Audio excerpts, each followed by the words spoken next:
Amir Syarifuddin Harahap. Pada saat saya mengucapkan nama itu, mungkin teman-teman ada yang bertanya-tanya itu siapa dan belum pernah dengar, atau mungkin ada juga yang sudah pernah dengar atau tahu siapa beliau. Nah, saya menemukan sangat sedikit orang yang tahu tentang beliau. Itulah kenapa saya dan Lamhoras Film membuat video testimoni untuk melihat sejauh mana masyarakat atau orang-orang tahu dan mengenal seorang tokoh bernama Amir Syarifuddin Harahap dan apa tanggapan mereka tentang beliau.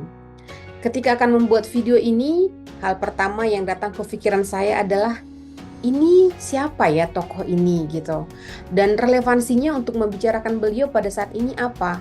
Karena saya orang yang suka berfokus pada masa depan. Jadi ketika saya membuat film atau karya apapun itu, hal pertama yang selalu saya tanyakan kepada diri sendiri adalah untuk apa saya membuat ini? Manfaatnya bagi masa sekarang dan masa depan itu apa? Gitu. Jadi saya selalu berfokus kepada masa depan dibandingkan masa lalu. Video testimoni ini dibuat sebagai pembuka acara diskusi tentang Amir Syarifuddin Harahap yang diadakan oleh Yayasan Komunikasi Indonesia pada tanggal 19 Desember 2023 di Jakarta, bertepatan dengan tanggal meninggalnya Amir Syarifuddin Harahap.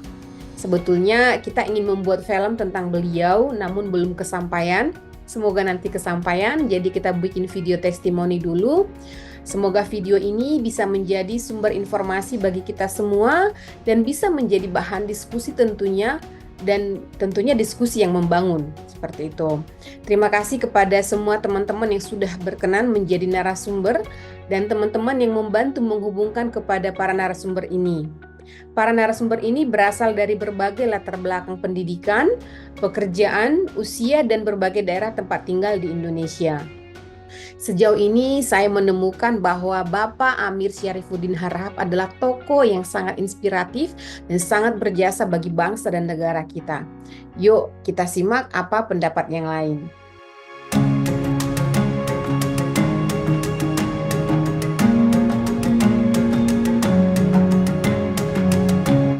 Perkenalkan, saya Palupi Krakatau, usia 28 tahun, domisili di Tangerang Selatan. Saat ini berprofesi seorang master seremoni atau MC dan juga seorang freelancer dan juga menjabat sebagai Duta Hijab Indonesia tahun 2022. Nama Davi Masuri, umur 41 tahun, tinggal di Banda Aceh sebagai filmmaker independen dan juga sebagai jurnalis. Nama saya Willianus Suparman Yosua, asal Kabupaten Sanggau, Kalimantan Barat. Umur 22 tahun, pekerjaan sekarang masih mahasiswa. Nama saya Dr. Justus Pondayar, sarjana hukum, magister hukum, sehari-hari sebagai dosen pada Fakultas Hukum Universitas Cendrawasih, Jayapura, Provinsi Papua. Nama saya Dedi Sulaimawan, biasa dikenal sebagai Travel by Dedi karena saya seorang influencer dan saya tinggal di Provinsi Lampung. Umur 40-an. Kenalkan, nama saya Nur Sipa Kolbiati, bisa dipanggil Sipa. Saya berusia 14 tahun. Saya merupakan salah satu siswa dari kelas 9A di SMP Negeri 1 Martapura, Kabupaten Banjar, Provinsi Kalimantan Selatan. Saya juga tergabung menjadi anggota Forum Anak Daerah Kabupaten Banjar.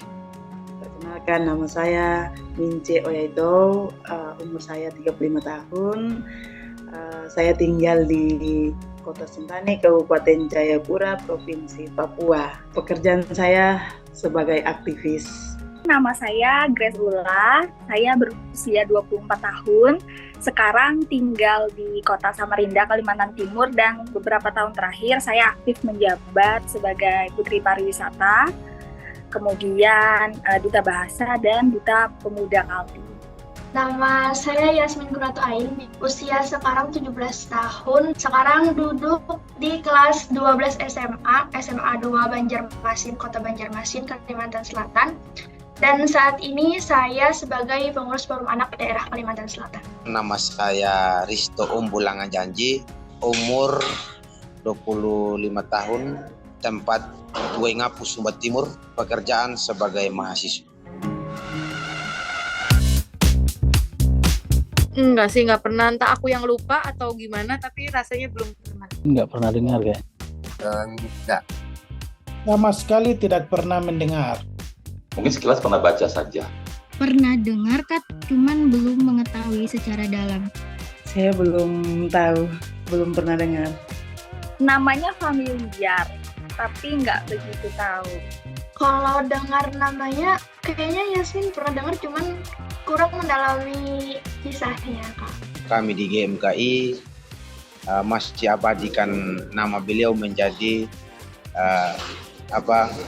ada komisariat salah satu di Malang itu menjadi komisariat Amir Sarifudin.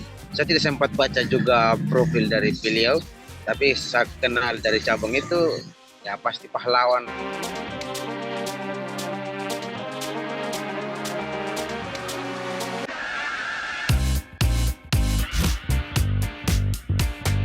Beliau adalah seorang politikus yang akhirnya juga dipercaya menjadi Perdana Menteri, namun yang sangat disayangkan adalah pada akhirnya harus dieksekusi mati gitu. Jadi maksudnya orang yang berperan untuk negara kita tapi harus dieksekusi mati. Pahlawan revolusi dan juga Perdana Menteri Indonesia ketika revolusi Indonesia ya. Dan juga dia seorang politikus dan jurnalis dan juga pernah terlibat aktif di dalam pemerintahan Republik, dan dia juga menjadi bagian daripada Sumpah Pemuda.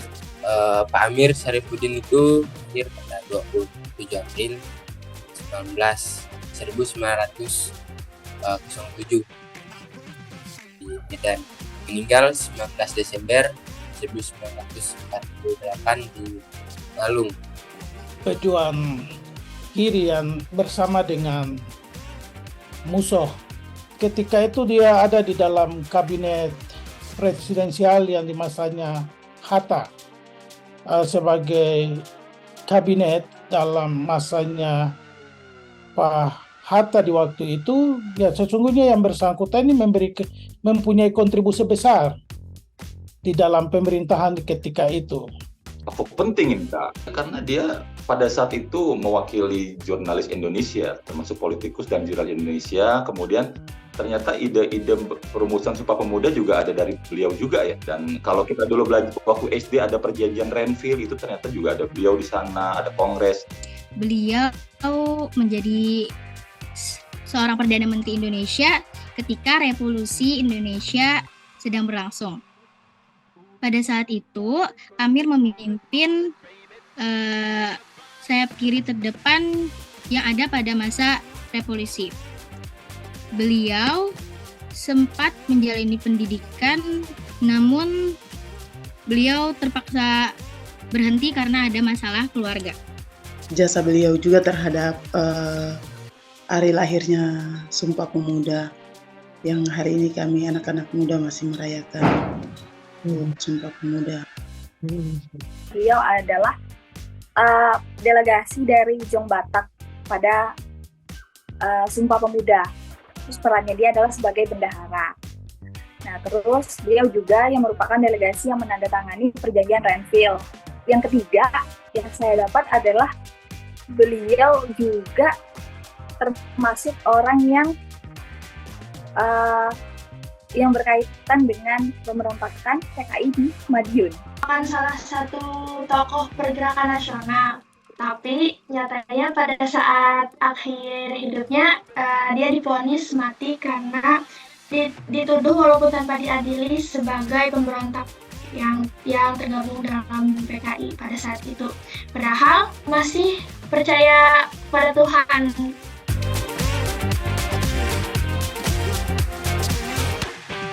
Sebenarnya menurut aku tadi kan aku nggak tahu tokohnya sebelumnya, terus setelah googling ceritanya menurut aku pribadi sangat menarik gitu Kak. Gitu. Tapi mungkin kalau ini diangkat akan menjadi pro dan kontra juga karena mengingat beliau juga sempat gabung di PKI kan. Jadi maksudnya untuk mungkin akan ada orang-orang yang akhirnya menganggap beliau pejuang, tapi mungkin juga akan ada yang menganggap beliau pengkhianat. Cerita awalnya menarik nih, pas aku tahu ternyata beliau sosok seorang yang pernah menjadi Perdana Menteri, banyak kontribusinya untuk perjuangan Indonesia. Namun di akhirnya pas lihat kenapa beliau dieksekusi mati? Ternyata beliau sempat bergabung di PKI, dan itu di kolom-kolom komentar di artikel yang aku baca pun semua menyudutkan almarhum gitu, kayak pantas dihukum mati, layak, itu kata netizen gitu kan. Sehingga yang tadinya opini sudah tergiring beliau adalah sosok yang pahlawan, kemudian menjadi kok akhirnya harus seperti ini gitu. Walaupun memang kemudian terlibat dan kemudian eksekusi di luar proses pengadilan, saya pikir itu kurang tepat ya, karena Indonesia ini sebagai negara hukum gitu. Apapun kesalahan, kalau misalnya dia memang terlibat dan melanggar, itu harus diproses dengan proses yang adil gitu. Dan apalagi dari kontribusi dia ya, yang pernah menjadi Perdana Menteri di Indonesia, dan juga banyak kontribusinya melalui tulisan-tulisan karya jurnalistiknya juga, itu menjadi sebenarnya sebuah pertimbangan bahwa Amir menjadi orang yang punya kontribusi positif. Apapun kejadian di masa lalu itu bisa menjadi sebuah pelajaran di masa depan. Setidaknya jangan ada pengulangan sejarah di situ. Bapak Amir Syarifuddin ini ada banyak sekali sisi baiknya, namun ada beberapa sisi negatifnya seperti PKI tadi. Mungkin dia punya jalan pikiran yang berbeda. Dia masuk ke golongan ini nih ada satu tujuan tertentu yang melatar belakangi dia untuk masuk ke dalam golongan PKI ini.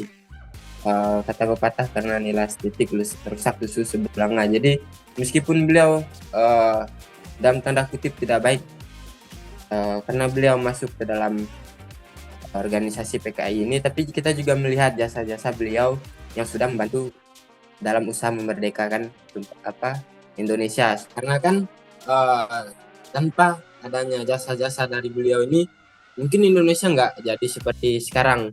Amir Syarifuddin akan menjadi satu referensi pembelajaran yang bisa dapat diketahui oleh semua warga negara.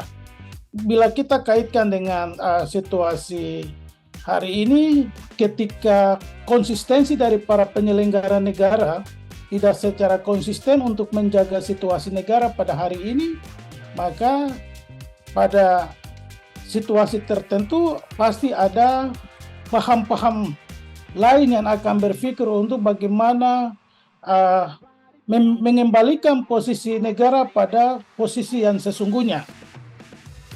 Kalau melihat dari kontribusi besar yang dia berikan kepada kemerdekaan Indonesia sebelum dia dieksekusi mati, beliau layak untuk kita teladani, Kak, karena memang ada kontribusinya kan, Kak. Dan kalau ditanya apakah itu relevan dengan zaman keadaan sekarang, sebenarnya perlu kita luruskan dulu adalah sejarah beliau tersebut. Kenapa di buku-buku sejarah, kenapa di beberapa literatur jasanya itu tidak terlalu banyak diungkap, tapi lebih banyak kepada PKI-nya. Sebenarnya memang harus dilihat dulu, Kak, menurut saya pribadi. Layak nggak sih dia waktu itu dieksekusi mati? Pada saat kontra seperti ini kan kita juga jadi bingung nih. Apakah ini termasuk pahlawan? Apakah ini termasuk pengkhianat bangsa? Sebagai pahlawan, menurut Yasmin cocok sih. Karena emang Amir Syarifuddin Harahap tadi kayak berperan penting dalam pergerakan nasional maupun di kedaerahan. Jadi walaupun di akhir hidupnya memang karena tidak bisa memungkiri pasti ada paham-paham, karena kan pikiran manusia beda-beda. Jadi menurut Yasmin itu karena pada saat itu masih keketatan pemerintah karena lumayan curiga gitu, Kak. Jadi itulah kenapa Amir Syarifuddin Harahap menurut Yasmin tokoh inspiratif yang mungkin pada saat masa akhir hidupnya memiliki pola pikir yang lumayan beda dari masyarakat yang lain. Justru karena kita tahu kalau ada sisi pro dan kontranya, jadi mungkin lebih penting buat tahu kalau ternyata hal ini kontra buat kita ikutin, dan ada sisi positif yang masih bisa kita petik. Menurut saya, tokoh Amir ini sangat patut kita jadikan contoh sebagai tokoh yang tidak pantang menyerah. Beliau selalu berjuang, selalu bertanggung jawab akan tugasnya. Kalau misalnya di perjuangan, di masa-masa perjuangan beliau, jika hal itu berdampak positif bagi negara dan tidak menimbulkan dampak negatif bagi negara, itu sah-sah saja untuk kita ikuti. Mungkin hal-hal yang kurang baik itu mungkin tidak usah kita ikutin. Kalau bagi saya relevan. Jadi mungkin negatifnya karena perlawanan PKI, karena itu beliau menyampaikan ide dan gagasan kemudian tidak diterima oleh pemerintah dan sebagainya, supaya itu menjadi tolak ukur dan juga menjadi bahan diskusi bagi pemuda hari ini yang pasti juga punya hari dan punya masa-masa seperti beliau pada saat itu. Dan terjadi di hari ini banyak pemuda yang mengkritis pemerintah tetapi tanpa data, dan mengkritis pemerintah kemudian membuat anarkis. Jadi mungkin kehidupan beliau itu bisa menjadi cerminan untuk pemuda di hari ini, bagaimana mengkritisi pemerintah untuk maksud yang lebih baik. Sepertinya beliau ini adalah orang yang sangat passionate gitu sama negara Indonesia.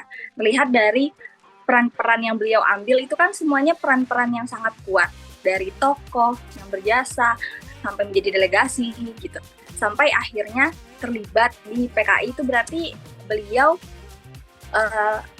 memiliki gairah yang sangat besar terhadap negara ini. Untuk diteladani atau tidak itu sebenarnya tergantung kan apa yang beliau lakukan, seperti dia berjasa, ikut merumuskan Sumpah Pemuda yang sampai sekarang nilai-nilai dari Sumpah Pemuda sebagai pemuda itu kita ikuti, itu patut diteladani. Ya, relevan.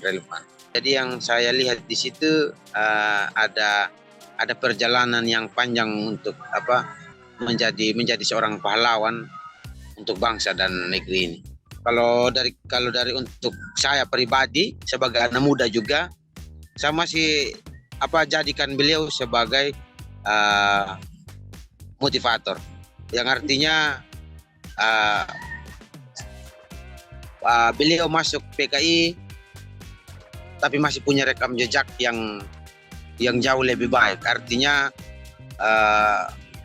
yang positif kita petik menjadi motivator, yang negatif kita simpan menjadi pelajaran buat kita.